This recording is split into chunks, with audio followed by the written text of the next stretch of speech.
And the way that I started, and I talk about this in my book, kind of probably the first chapter or at least the first Yeah. section, is all about understanding generational difference. I think that's really the first step. We've got to understand the differences that exist amongst us and why those differences Yeah. exist, because the context is critical. I mean, if you Yeah. just think about it, which oftentimes we don't, we Yeah. just encounter the difference and it creates the frustration, and we feel validated in our frustration and the way that we view other people. But if we just sit back and consider the context within which they grew up, right? The things that they had access to or didn't have access to, Yeah.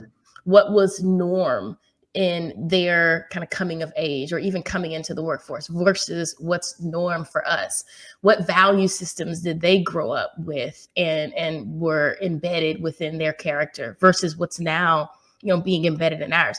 And so if we have those moments of intentional awareness created by an organization to really give us this learning, this education, this understanding around what generations are, how they come to be, and why the differences exist amongst us, I think that's the first step. And so a lot of organizations are indeed making that investment by way of folks like me, right, to provide that training and that Yeah. awareness around why these differences exist. So I think starting with the understanding is critical.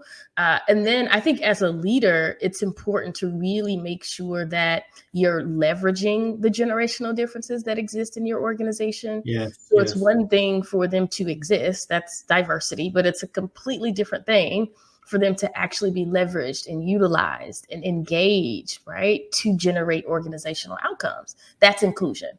And so it's really about being intentional in Yes. creating diverse teams. In this case, we're speaking generationally, but creating those teams and ensuring that we're actually leveraging those differences.